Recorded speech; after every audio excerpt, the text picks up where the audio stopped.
What is up, guys? Welcome back to the channel. My name is Trey Jones. So, is it anxiety or is it MS symptoms? Go ahead and smash the like button down below if you're ready to kick anxiety in the butt.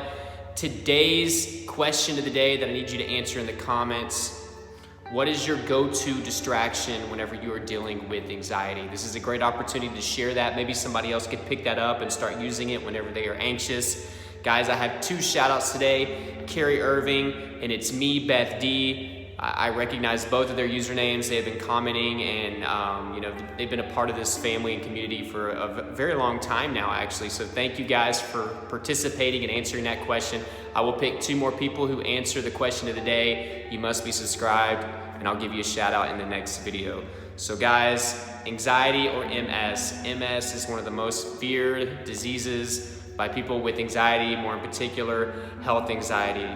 Now, I'll just say this. There's so much I can say in this video. I'm going to try to condense it down a little bit. A lot of people that deal with health anxiety actually deal with health anxiety because they Googled a symptom that they were experiencing. The problem with this is, and I tell my coaching clients, I tell you guys in these videos, that pretty much any symptom can be a symptom of cancer. A lot of symptoms can be of heart disease or neurological diseases.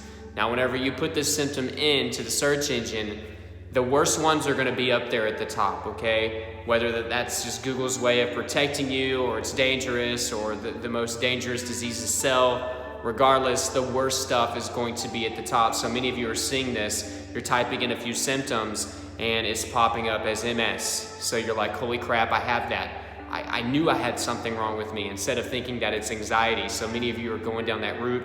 A fear is being implanted deep into your subconscious mind, and then the cycle begins. And then it's a never-ending cycle, anxiety, then it's causing symptoms, the symptoms cause further anxiety, and voila, there you have health anxiety, okay? And I dealt with this for 5 long years. I feared many diseases. MS was one of them. MS is multiple sclerosis, okay? It's a progressive disease, keyword progressive. It doesn't just take breaks on you, okay, or anything like that. MS, multiple sclerosis, progressive disease. Your immune system is actually attacking vital parts of your body, okay? Including the protective coverings on your nerve cells. All right, so over time, this diminishes the function and the ability of your spinal cord and your brain, okay? Now, I encourage you guys, if you've never been to a doctor, I'm a firm believer, if you have this tremendous fear over a disease and it is just plaguing you day in and day out, it doesn't hurt to go get checked out, okay? Now, there's a few tests that they can do to figure out if you have MS, and I just say this, guys, because I don't want to give out dangerous information. It is important to get that reassurance from the doctor. Sometimes it takes going a few times. Do I feel like you need to be in the doctor every single day if you've been told that you have health anxiety and you've gotten these tests done? Of course not, okay? That's something that you're gonna have to figure out what's best for you and start to trust yourself and the doctors, excuse me. But they do some testing, okay? They do a neurological exam. They'll do an eye exam. Of course, probably the most effective would be the MRI. So they'll be able to actually take a look at your spinal cord and your brain. And they can also do a spinal tap. So obviously, if you've gotten that test done, any of those tests or a combination of those, and you've been told that you're okay, especially if you've been told by a couple of different doctors or specialists, neurologists, then you need to go with that. You need to trust them, okay? But I'm not a doctor. I'm not trying to replace a doctor right now. Actually, the symptoms I'm going to read is pretty common knowledge, but the symptoms of MS is being provided by healthline.com. That's where I got these.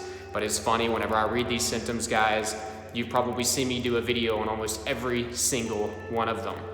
Okay, so these are some of the beginning symptoms of MS, multiple sclerosis, all right? The first one is vision problems, okay? So people with MS will start to have blurry vision, double vision, things like that. Well, anxiety can also cause blurry vision. As far as double vision, maybe not so much, but it's not out of the realm of possibility, because what's going on, guys, with most of these symptoms, you're in fight or flight, okay? So whenever you're in fight or flight, you're trying to run away or fight off danger. So one of the things that happens is your pupils actually dilate, and it brings in more light so you can actually see an attacker or see the way out of a dangerous situation.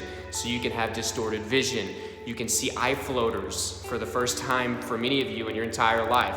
You probably already had eye floaters, but now they're more evident because there's more light highlighting them, so that can be terrifying.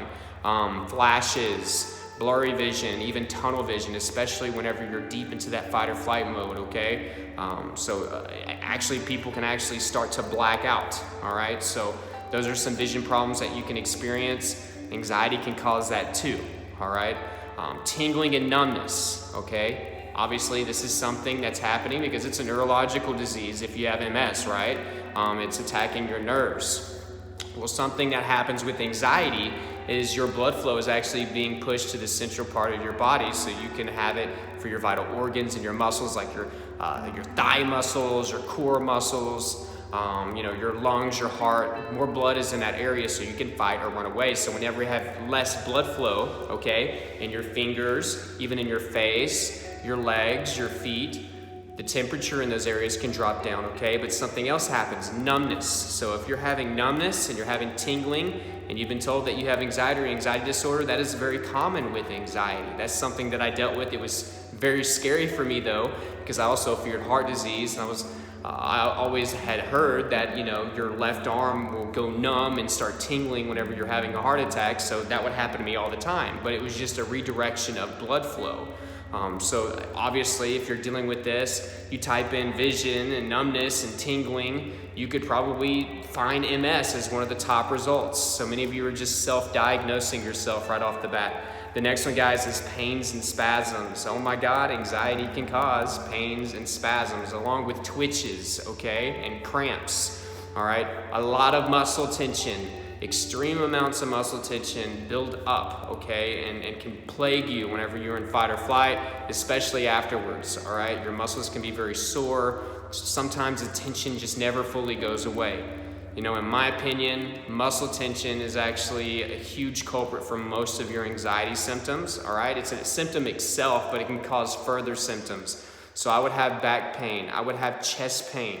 I would have spasms and twitches. I would have shaking, tremors, and this is from the built-up muscle tension. So yes, MS can cause those things, but so can anxiety.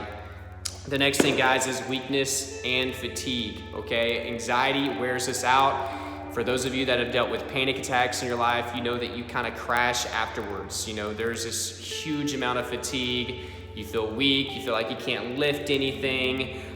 So yeah, there's been some moments actually where my muscles have just given out. I've had just, jelly legs, wobbly legs. I've actually picked something up and just like something that would be like 5 or 10 pounds, and my arm would just fall down. It would just give out. I felt like I had no strength. And the deal is if you're having 5 or 10 panic attacks a day like I was, you're always in fight or flight. So you're basically running or fighting all day long. How do you think your body's gonna respond? It's gonna be weak and it's gonna be tired. The next one is balance problems and dizziness. This is a very scary one, okay? But anxiety can also affect the part of the brain that deals with our motor skills, our balance, vertigo, dizziness. Many people describe basically the feeling of like being on a boat or walking on a boat, just this off, your equilibrium is a little bit off. A lot of people deal with that. Some people deal with it 24/7. If you were like me, I would just kind of have the dizzy spells whenever I would have the anxiety attacks or panic attacks, but anxiety can cause that as well. The next one, bladder and bowel issues. How many times have I talked about IBS on this channel, okay? And bladder issues, frequent urination. I have a video over that as well, all right? Digestion is no longer a priority whenever you enter into fight or flight, okay? Less blood supply, it can cause a lot of cramping, it can cause diarrhea, constipation. Maybe it's a little bit too much information, but whenever I was highly anxious, I would have diarrhea problems. Literally, whatever I ate would liquefy, like just straight up liquefy. The next one, guys, I have on here is sexual dysfunction. This is another common symptom of anxiety, but also MS, okay? So whenever you're dealing with a lot of stress, a lot of anxiety, you're probably not in the mood to engage in sexual activity. Also, erectile dysfunction is something that's pretty common. Also, just not having energy, okay? We just discussed weakness and fatigue, okay? Being tired, not getting enough sleep. Also, whenever you're just scared and extremely worried, you are not really gonna be in the mood for sex, okay? I'm just gonna be honest with you. That was something that I dealt with. And the last one, okay, and this is definitely not least because it kind of puts the cherry on top if you're worried about any of this, cognitive problems, okay? Obviously, if you're dealing with MS over time, it's progressive, things do get worse, you will start to have some issues. This makes it very, very difficult, and this is what makes health anxiety really, really tricky. And MS is one of the most common diseases discussed on my channel, in my Facebook group. I get questions about it all the time. People fear about this. I've coached people that this is their number one fear, okay?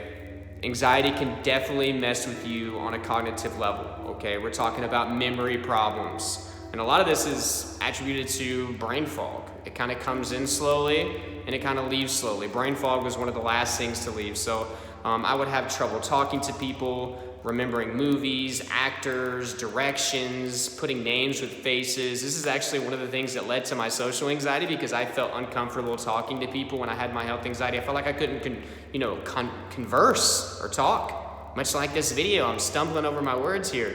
And that was kind of the normal for me. I struggled with that a lot. So obviously cognitive problems, not being able to remember things, not being able to concentrate or focus. That's another issue that I had with my anxiety.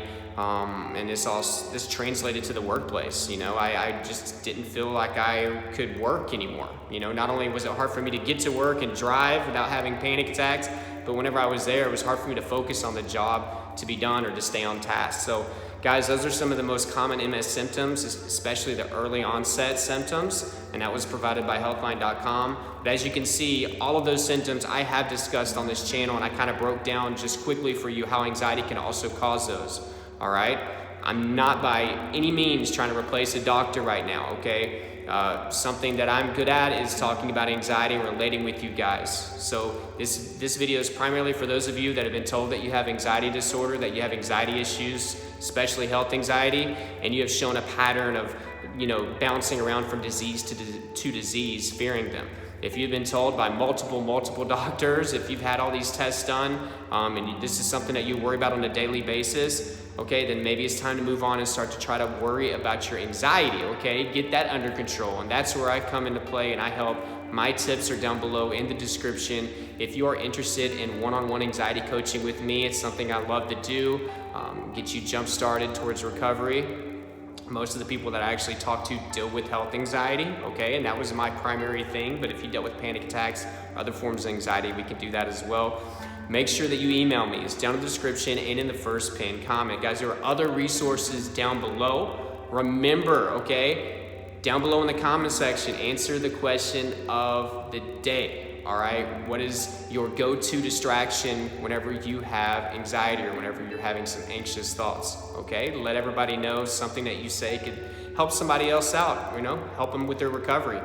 Aside from that, guys, subscribe if you haven't. Hit that notification bell so you get updates when I put my videos out. Also, like this video if you got value. And until next time, keep fighting, guys.